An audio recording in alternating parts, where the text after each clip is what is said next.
찬송가 144장 드리면서 고난주간 화요일 새벽 예배를 드리겠습니다. 찬송가 144장입니다.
오늘 두 번째 특별 새벽 예배를 맞아서 우리 24페이지를 보도록 하겠습니다.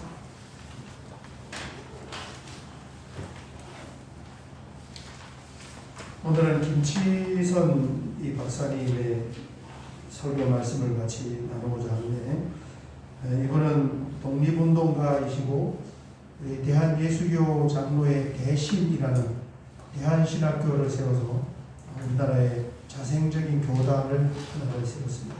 거기에서 지금 안양대학교가 갈려져 나왔고, 또 백석 천안에 있는 그 백석대학교도 거기서 파생이 된 그런 대학인데, 그 신학교를 먼저 최초에 설립을 하고 교단을 만드신 분이고, 1935년도에 미국 달라스 신학교에서 박사학위를 받았던, 지금 우리가 보고 있는 분들은 사실 우리 한국 기독교계의 성각자라고 보면 되겠습니다.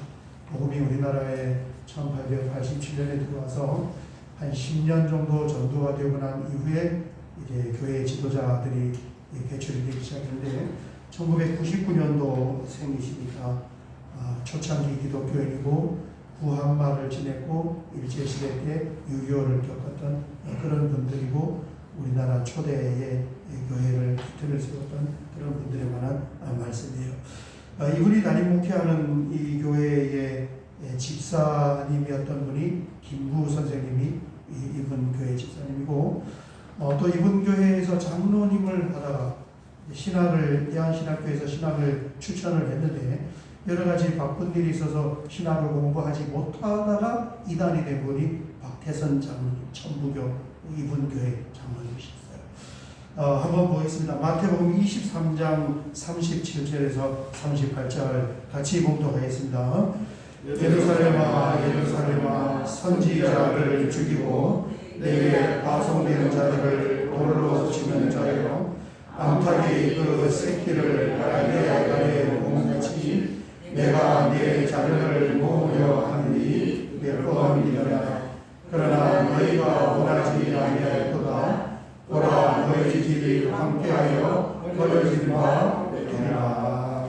아멘. 이 본문 말씀을 통하여서 민족애의 눈물이다. 그래서 이 책의 구성이 그렇게 된 것 같아요. 첫 번째 주제는 우리가 주일날 보았던 우편 강도의 구원, 그 구원의 복음에 관해서, 그 다음에 어제 우리가 보았던 것은 이 재림의 신앙에 관해서, 오늘 우리가 보는 내용은 민족의 구원, 민족의 가족의 이런 의미로 되겠습니다.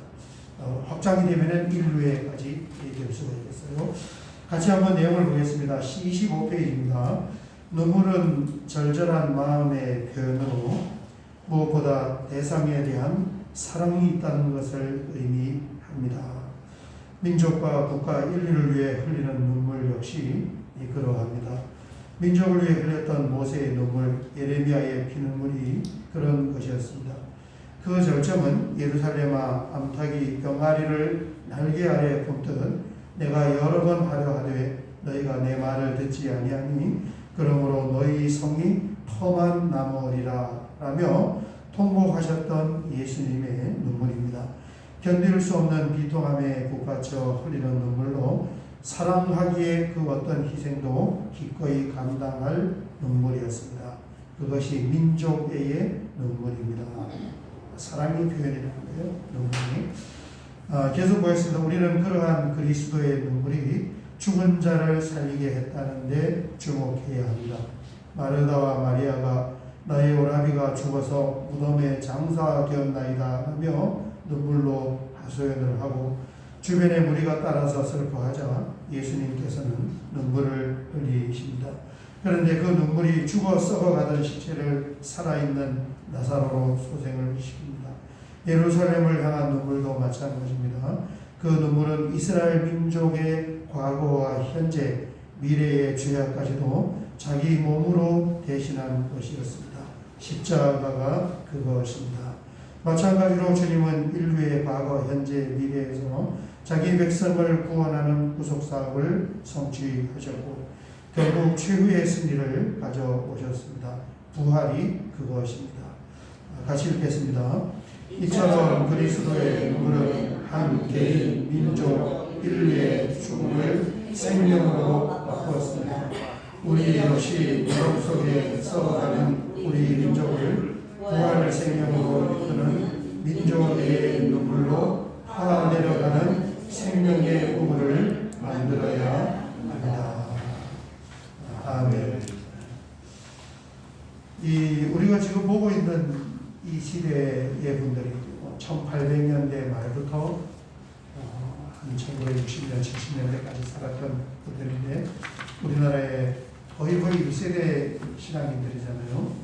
그 당시의 배경이 뭐냐면 나라가 망하는 이 전후를 끼고 있는 거예요. 나라가 망했어요. 회사로 말하면 사장님 자기 회사 망한 거고, 가정으로 말하면 가정이 거의 이게 허물어져가는 그때. 그 과정을 보면서 이제 복음도 이제 그러한 배경에서 받아들였고, 이 복음의 접목과 적용도 거기에다 적용을 한 거예요. 어떻게 하면은 망해가는 망한 이 나라를 다시 살릴 수 있을까? 이제 그 문제를 붙잡고 복음을 부여하는 거예요. 그런 배경을 우리가 이해를 해야 됩니다. 그러니까 지금 우리가 생각하는 것보다도 더 절절하게 망해가는 나라, 또 망한 나라, 독립운동하고 있는 그런 시점에서 이 복음으로, 십자가 복음으로 주변을, 민족을 껴안고 기도하고 또 신앙생활 했던 분들이 바로 이 시대의 분들입니다. 그런 배경을 우리가 좀 이해를 하고 있고, 지금은 뭐 나라가 망한 것이 아니고 사실은 너무 나라가 흥해가지고 오히려 복음이 별로 필요가 없어요. 이게 아쉽지가 않은 거예요. 사실 그래요. 어제 우리가 봤던 이성봉 부사님이 이제 하나님을 깊이 만나게 된 계기가 한 20살쯤에 원인 모를 진단이 안 나오는 병이 들은 거예요. 그러니까 옛날은 사형선고잖아요. 병원도 없고 의술도 없고 치료받을 길도 없고 그게 무슨 병인지도 모르고. 그러니까 진짜 의지, 죽느냐 이제 사느냐이고, 한 가지 의지할 길이 있다면은 하나님 한번 붙잡고 기도해 보는 거. 그 외에 다른 방법이 없어. 그래서 그런 어떤 배경을 가지고 참 이 좋은 믿음의 이 사람이 등장을 한 것처럼, 지금은 병들면 하나님께 기도도 드리지만은 다른 방법이 있죠. 병원이 수많은 병원과 발달된 의술이 있으니까 오히려 거기 가서 승부를 보지 하나님과 승부 보는 그런 사람은 별로 흔하지가 않을 거라. 너무 지금 시대가 발달해서 오히려 깊이 만나야 할 하나님을 만나지를 못하고 의지해야 할 하나님보다도 이런 발달된 어떤 문화와 문명을 의지하는. 영적으로 보면은 이 일제시대보다도 지금이 더 황폐하고 심각한 그런 시대를 우리가 살아가고 있습니다. 그런데 망해가는 나라를 보면서 그 나라를 부여잡고 우리 선배들이 기도를 했는데, 지금은 그런 부분들이 굉장히 희미해진 것 같아요. 구원에 관해서. 나라뿐만 아니잖아요. 겨우 이제 이 가정, 우리 가족들의 예수 믿는 것조차도 내가 짊어지지 못하고 그거 뭐 어떻게 나라와 민족까지 확산을 시킬 수 없어. 내 가족도 내가 참 짊어지고 하지를 못하니까 나라와 민족은 사치스러워.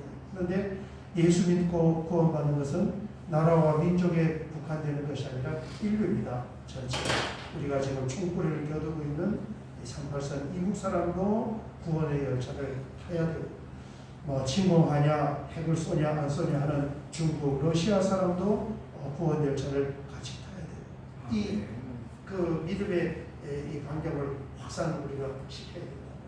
그래야지 그 사람들이 무슨 일을 해도 우리가 마음으로 포용을 할 수 있고, 허용을 할 수 있고, 용납을 할 수 있게 되는 거예요. 복음은 큰 것이고 넓은 것이고 위대한 것인 줄 믿습니다. 넘어가서 보겠습니다. 넘어가서 26페이지 위에 있는 문단을 건너뛰고 이를 위해 마지막 문단입니다. 예수께서 나사로를 살릴 때 항상 내 말을 들으신 것을 감사하나이다 하셨듯이 우리 역시 기도해야 합니다. 첫 번째 기도해요. 두 번째, 눈물의 기도를 쉬어서는 안 됩니다. 나아가 마르다에게 네가 믿으면 하나님의 영광을 보리라고 하셨던 말씀을 따라 하나님의 예수님의 일하심을 믿어야 합니다. 아멘. 믿음으로 기도하는 거예요. 믿음으로 기도하면 역사가 하나님 하시는 일을 몰라요. 우리가 그 선교 선교사 파송을 지금 기도하고 있잖아요. 제가 개인적으로는 안 물어봤지만 지금 그 제목을 놓고 기도할 때 그 제목을 보는 우리 성도님들의 생각은 굉장히 다양할 수가 있을 것 같아요. 우리 교회도 어려운데 어떻게 선교사를 파송하냐. 그래서 기도하는 거죠. 왜?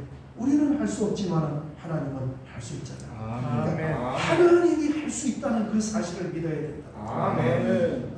지난 한 해 어떤 일이 있었냐 하면 어떤 교회 동동구에 있는 종교부지에 잘 지어진 교회가 목사님이 은퇴를 하시면서 그 은퇴할 그런 어떤 자금들이 좀 부족을 해서 우리 교회에 연합의 제의가 들어왔어요. 그 교회하고 우리 교회하고 합하고 우리 교회를 내각을 해서 목사님이 은퇴하는 그런 부분들을 처리하고 우리 교회 부채 처리하고 저쪽 교회 부채 처리하고 그렇게 해서 한 교회를 합치자. 그래서 그 일이 잘 이렇게 이루어졌으면 여러분 이루어졌으면은 우리 교회 사이즈가 되는 이 두 교회가 하나가 합쳐졌고 이 부채가 다 해결이 되고 교회는 두 배로 이렇게 성장합니다. 그럼 하루 선교사도 파송할 수 있어요. 뭐 그런 여러 가지 문제로 그런 게 잘 이루어지지는 않았지만 어쨌든 하나님 하는 일은 몰라요. 내년이라도 우리가 선교사를 파송할 수도 있어요.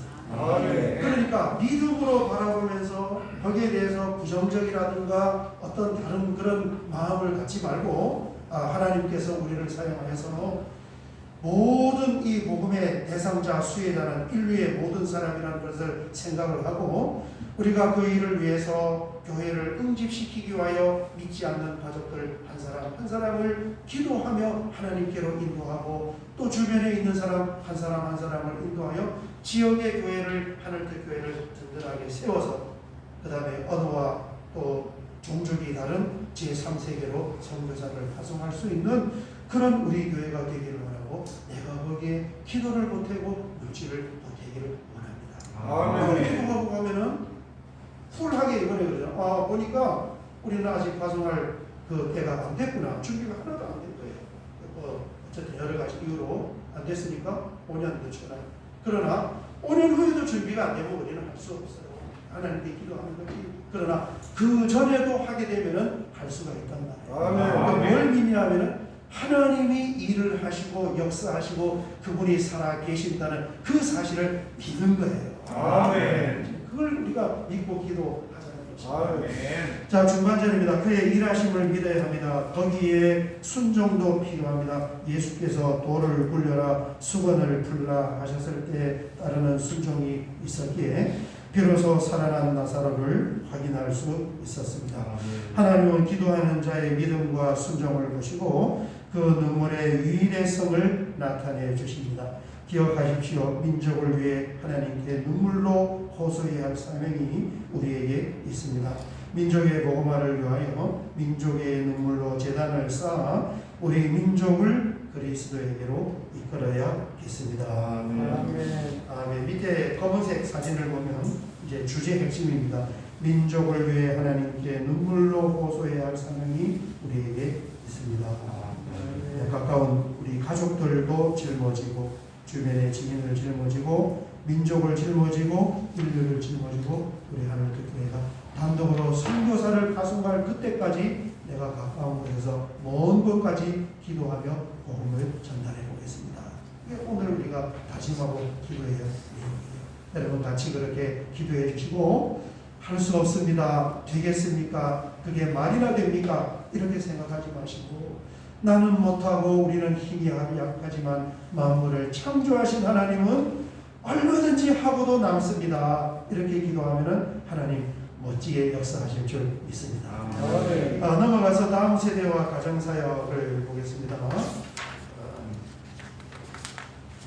코로나19 이후 다음 세대 신앙교회이 그 어느 때보다도 한국교회에 풀어야 할 과부가 되었습니다. 주일학교가 완전히 쑥대밭이 되어버렸어요. 점점 쇠약해져 가는데 코로나 때문에 더 그렇게 된 거예요. 우리 교회도 마찬가지입니다.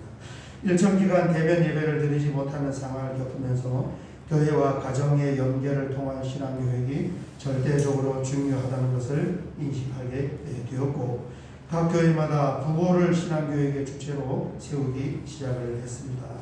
십자가의 유산을 계승하기 위해서는 가정에서의 신앙교육이 무엇보다도 중요하다는 인식과 함께 그 주체가 반드시 부모가 되어야 한다는 사실을 자각해야 합니다.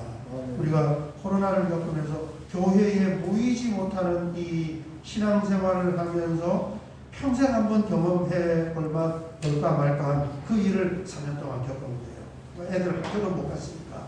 그걸 겪으면서 신앙도 이제 교회에서 지도를 할 수 없는 그런 환경이 왔을 때 아이들의 신앙을 어떻게 해야 되느냐. 결국은 가정에서 부모가 지도할 수밖에 없는 그 일을 우리가 직접 겪었다는 거예요.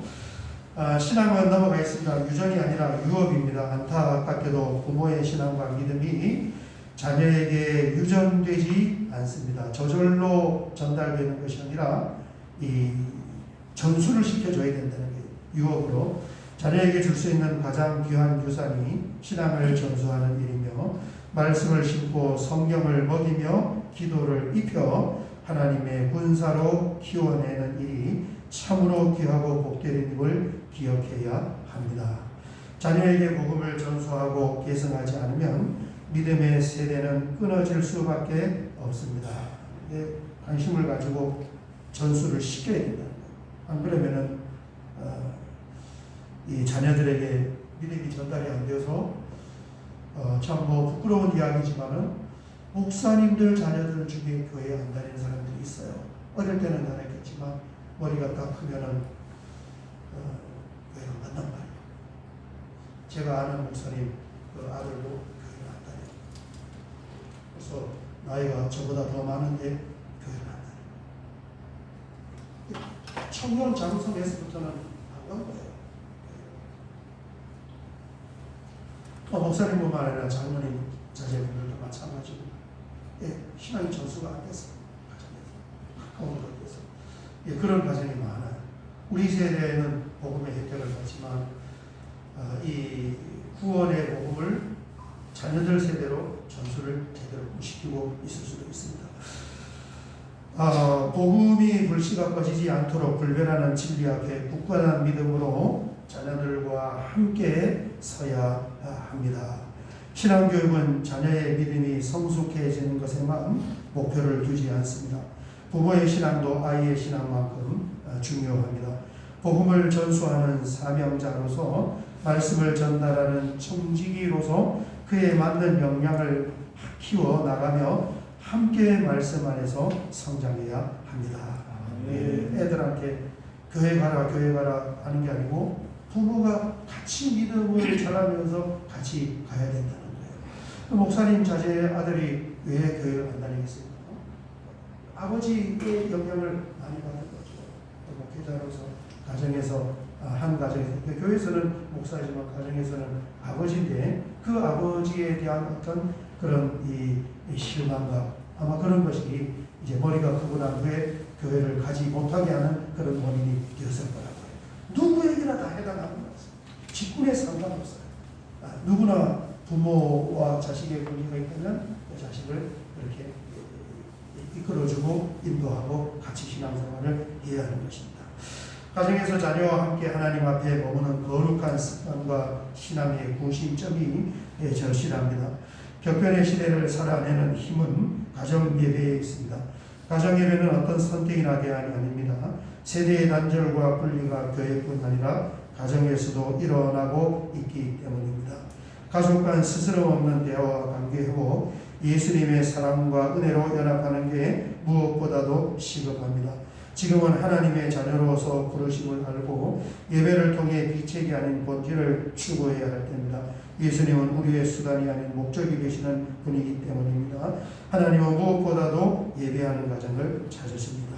그 대안으로 가정 예배를 지금 이 사모님이 쓴 글인데 추천을 하는데 이게 참 어려워요. 왜냐하면은 시간이 다 저희 가정도 이 아이들을 중고등학교, 초등학교 때부터 기르면서 가정 예배를 드리려고 굉장히 애를 쓰면서 일주일에 시간 한 번 정해서 예배 드리는데 시간을 맞추지를 못해요. 애들이 부모보다 더 바빠요. 학원 가서 늦게 오고 뭐 이렇게 어떻게 하니까 전부 가정 예배 드리는 시간이 어렵더라고요. 그런데 그래도 이런 어떤 한 가지 가정 예배나 다양한 이 신앙 활동을 붙잡고 가족이 같이 움직여야 뭐 한다는 겁니까? 건강하게 믿음이 이렇게 전수가 된다는 거예요. 그렇습니다. 조금 더 보고 정리하도록 하겠습니다. 가정은 말씀과 기도와 찬양으로 예배할 수 있는 최적의 공간이자 가장 완벽하고 안전한 곳입니다. 혈연 공동체를 넘어 말씀을 소유한 언약 공동체로서 하나님을 예배하는 자리이고 삶의 역사하시는 하나님을 인식하는 감사의 자리입니다. 신앙은 교육이 아닌 삶입니다. 하나님이 세우신 아름다운 공동체인 가정에서 시공간을 초월해 예배자로 함께 살아내는 과정입니다. 가정예배를 신앙교육의 꽃이라 부르는 이유도 삶을 통해 배우는 자리이기 때문입니다. 가정예배는 신앙교육의 열정적인 부모의 전유물이나 믿음의 가문에 주어지는 특권도 아닙니다. 남녀노소 자녀 유무에 상관없이 예수 그리스도의 복음을 소유한 모든 가정이 마땅히 행해야 할 명적 행위 위에 예수님을 주인으로 모시고 반드시 가정예배로 모여야 합니다. 가정마다 중요하다고 생각하는 것이 무엇이며 지금 어디에 앉아 있는지 돌아봐야 합니다. 그 자리와 가치가 자녀에게 고스란히 전수되기 때문입니다. 개인주의가 만연하고 공동체의 의식이 사라지는 이때 가정은 유기적 공동체로서 복음과 진리를 지켜가기 위해 노력하고 성령이 하나 되게 하신 것들을 힘써 지켜야 합니다. 같이 한번 읽겠습니다. 가정은 천국의 축소관이라는 말이 있다. 사랑과 위로 행복과 소망이 있는 곳이기 때문이다. 가난하든 부유하든 서로 얼굴을 마주하고 기쁘고 즐겁게 교제하고 은혜와 감사를 나누며 허물을 용납하는 용서하는 것이 하나님을 예배하는 가정의 모습이다. 다음 세대에게 십자가의 사랑과 은혜가 흘러가길 소망한다면 날마다 가정에서 자녀들을 복음의 자리로 초대하길 바란다. 아멘. 여기까지 보고 같이 한번 기도할게요. 오늘 주제가 가정이 나왔습니다. 우리 가정과 가족들의 구원과 또 신앙의 성숙을 위하여 그 다음에 넘어서서 지역과 민족의 공동체를 붙잡고 또 우리 교회가 선교사를 파송하는 2028년을 목표로 하고 다시 한번 기도하는데 하나님은 능히 하실 수 있습니다 하는 믿음으로 같이 한번 말씀을 두루두루 기억하고 기도하고 55분에 10분에 차 어제도 말씀드렸지만 차 안 빼도 되는 분은 천천히 가시고 정리하고 나가시면 되고 차 빼셔야 되는 분은 10분에 다 차를 같이 이용할 쪽으로 빼도록 하겠습니다. 우리 주여 한번 크게 부르고 같이 한번 기도 드리겠습니다. 주여! 아버지 하나님 감사합니다. 사랑은 할 수 없사오나 하나님은 능히 하시는 줄 믿사오니 아버지 하나님 오늘 고난주간 둘째 날 주님 앞에 나와 함께 예배드리고 아버지 하나님 말씀을 하고 그 말씀을 붙잡고 아버지